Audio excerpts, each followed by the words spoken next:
Hey guys, it's your girl Kizzy Rock. Happy Tuesday. Happy Tuesday morning, guys. Get up, get up, get up, get up, get up. So I'm going to jump right in because I have a really hectic day ahead. But when I woke up earlier this morning, I had so many emails in regards to the recording last night. Um, Quote unquote, they have to go. Period. Period, poo.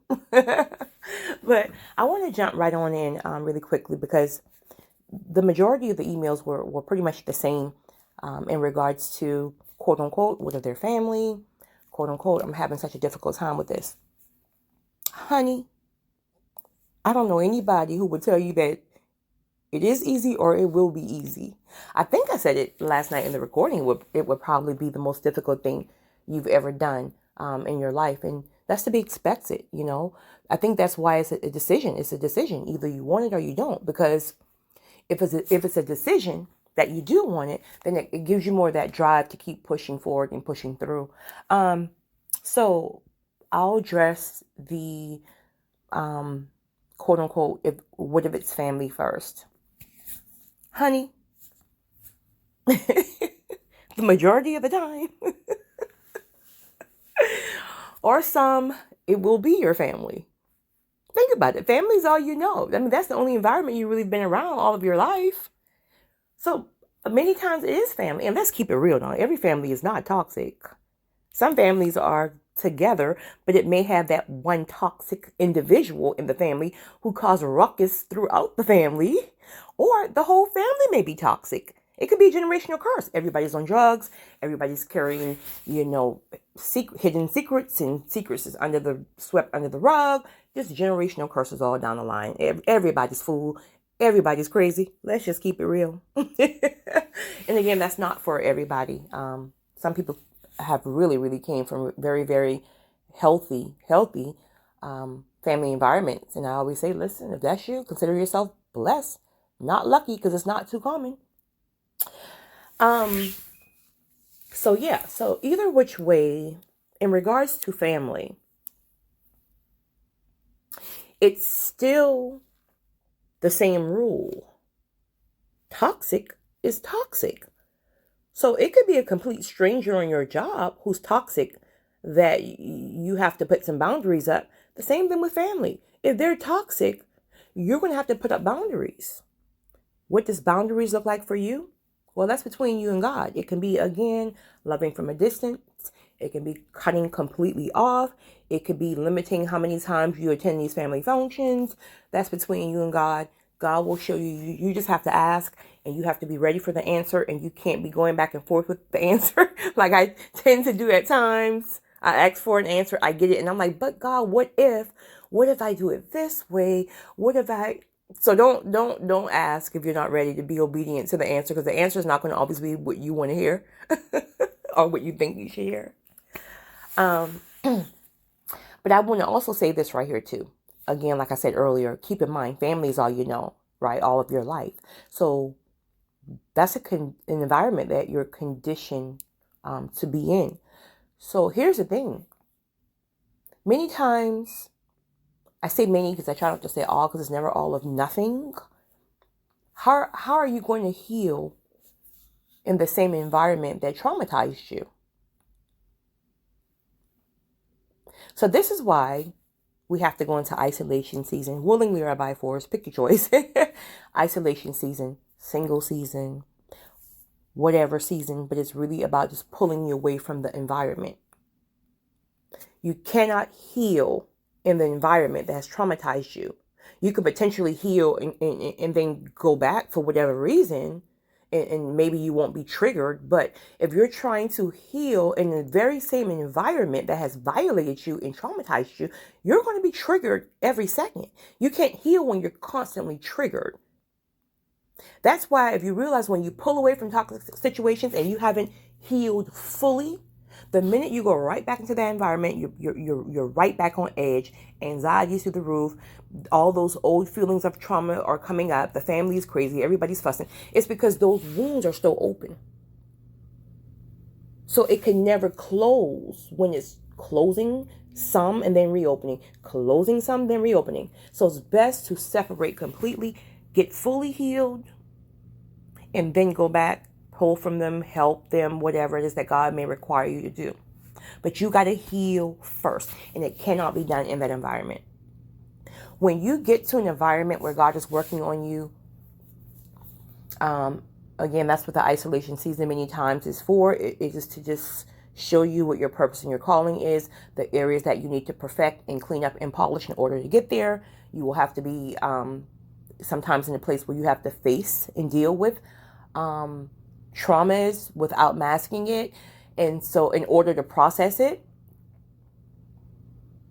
truth is, once you pull away from the toxic situation, the toxic people, and you enter that season of healing, isolation, singleness, whatever you want to call it, truly, you wouldn't want to go back in that old environment. It's because now you've really experienced what peace is. See, most times we wouldn't even know what peace is. How many households, let's keep it real, were 100% peaceful, bliss? And there are some. But if you've never witnessed that, because everybody in the family, all down the line, the grandmamas, the uncles, the aunts, the cousins, every household you went to was toxic. People are married because they have to be, because of bills. They hate each other. They're sleeping in separate rooms. They're fighting. They're staying together just because it's children, even though they're traumatizing the children because they hate each other. That's not peace. That's traumatizing. And it's really like no right or wrong. It's just kind of like people only can give you what they've known. So that's why sometimes I always tell people, stop being so hard on your parents, because I'm not making excuses. If you had a parent who was really, really, really, really bad, I'm not making excuses about that. That's something that definitely needs to be addressed. But when you have parents who are they just did the best they could because they didn't have the tools that maybe you have now. So it's no right or wrong per se. Maybe there is, but people can only give you what they experienced. So if you had a parent who was never affectionate, now you're struggling with being affectionate to your children, and you feel like, oh, well, if my father would have hugged me more, well, maybe his father didn't hug him. These are generational norms, generational curses. But you're the chosen one, so you're the one caused to break it. Breaking it means you're going to go through hell and back. Breaking it means you have to I lost my train of thought. Sorry, guys, I lost my train of thought. But it's going to be difficult because you're the one called to break it, especially for the generation coming behind you. So that's why it's difficult. But you're chosen. You're the chosen one. You got this. You got this, boo. So, again, once you've healed, like I said, your spirit will be so at peace that when you go back into these craziness situations, you want to run back home. You might go and show your face. If you're going to do that, you're not about to sit there and be around that nonsense forever. So that's why it's important to go through your healing, isolation, single season before you can recognize that it won't be easy, but it will be much easier to leave because you wouldn't even want a part of that any longer. Again, if you're unhealed, if you're still toxic, if you're still carrying certain soul ties and things like that, again, your demons are craving their demons and vice versa. So it makes it 2 times harder. All right, next thing. What was the other question I said? It was family, and it was having a difficult time. And that really just goes back to what I said, even about pulling away from family. Again, you're having a difficult time because you're not fully healed. You're still broken, right? And broken doesn't mean like you're to the ground broken. You just still have, and sometimes it's that. But sometimes you just may have some, again, a little unhealed areas that you've been kind of like masking. And so once you get to that isolation season and when God allows you not to mask it, instead you have to confront it, then again, you will start to see people. And this is scary. This is scary because when you're not healed and you're masking all your traumas and you're masking that hurt and you're masking that pain from these same people who have traumatized you or these same environments, you really don't even, you still can't even see people for who they truly, truly are. You just see it as, oh, they're toxic, or their family, or their blood, or their friends, or their, but once you heal and you no longer carry these same type of demons that you had to get rid of, you will start to see people truly for who they were, and you missed it all along. And it is scary because you will then realize some of these people despise your guts. Some of these people, jealousy was at a dangerous level and you didn't even realize it. You were just so consumed with your own stuff that you couldn't even pick up on it, or you made excuses. So it will be scary at times, the things that you learn when you have completed your isolation season. Sometimes it's the same man you're laying next to every night, or a woman, never liked you,